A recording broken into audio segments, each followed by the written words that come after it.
باپ پہ خرچہ کرنے پر ملتا ہے۔ میرے بھائیوں ایک بات بتاؤں، آپ کروڑوں خرچہ کر دو، ایک منٹ تمہاری زندگی کا بڑھ نہیں سکتا، لیکن میرے رسول فرماتے ہیں کہ اگر کسی کی زندگی کے 3 دن بچے ہوتے ہیں، 3 دن، اور وہ اپنے ماں باپ پہ خرچہ کرے، ماں باپ کی خدمت کرے، ماں باپ کو خوش کرے، تو اس کی 3 دن کی زندگی اللہ کبھی 3 سال تک بڑھا دیتا ہے، کبھی 30 سال تک بڑھا دیتا ہے۔ ماں باپ کی خدمت سے عمر لمبی ہوتی ہے، ماں باپ پہ خرچہ کرنے سے عمر لمبی ہوتی ہے۔ اور جو ماں باپ کو ذلیل کرتے ہیں، ماں باپ کو رسوا کرتے ہیں، ماں باپ کو دکھ دیتے ہیں، ماں باپ کو تکلیف پہنچاتے ہیں، میرے آقا فرماتے ہیں 30 سال کی عمر ہوتی ہے تو اللہ گھٹا کے 3 سال کر دیتا ہے اور ذلیل کرتا ہے، تو کبھی کبھی 3 سال سے بھی 3 دن کر دیتا ہے۔ ماں باپ کو ذلیل کرنے والا جلدی مرتا ہے۔ صوفیہ کہتے ہیں 2 لوگ دنیا ہی میں عذاب چکتے ہیں، ہر ایک کا عذاب تو مرنے کے بعد ہے، لیکن 2 لوگوں کو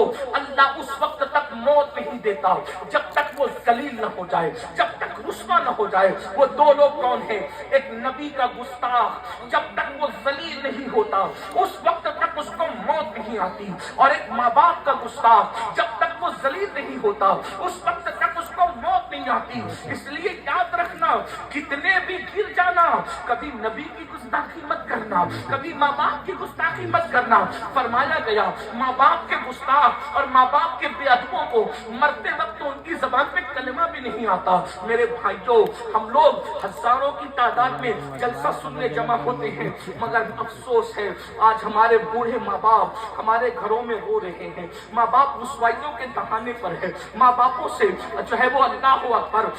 مشورہ دینے کا حق چھین لیا گیا ہے، ماں باپ کو جو پیار دینا چاہیے تھا وہ پیار نہیں دے رہے ہیں۔ لوگ کہتے ہیں مولانا ہم تو خدمت کرتے ہیں، یاد رکھنا میرے بھائی، روٹی کپڑا اور مکان لوگ تو کام والی عورتوں کو بھی دے دیتے ہیں، روٹی کپڑا مکان دینے کی بات نہیں ہے میرے بھائی، روٹی تو لوگ کتوں کو بھی دے دیتے ہیں۔ یاد رکھنا روٹی دینے کا مسئلہ نہیں ہے، اسلام میں ماں باپ کی خدمت کا مطلب یہ ہے کہ کم سے کم ان کو بادشاہوں کی طرح رکھو، کم سے کم، اور اپنے آپ کو ان کا غلام تصور کرو۔ اللہ اللہ، جس اعلیٰ حضرت کے پڑوس میں رہتے ہو وہ امام احمد رضا اپنی کتاب میں لکھتے ہیں کہ ماں باپ سے بات ڈائریکٹ نہیں کر سکتے، ماں باپ کے آداب یہ ہیں اگر بات کرنا ہے تو پہلے ماں باپ سے اجازت لو، اگر وہ اجازت دے تو ایسی بات کرو جیسے کوئی غلام اپنے آقا سے بات کرتا ہے۔ اب آپ مجھے بتائیں کہ ہم اس پر، یہ بھی تو مسلک اعلیٰ حضرت ہے،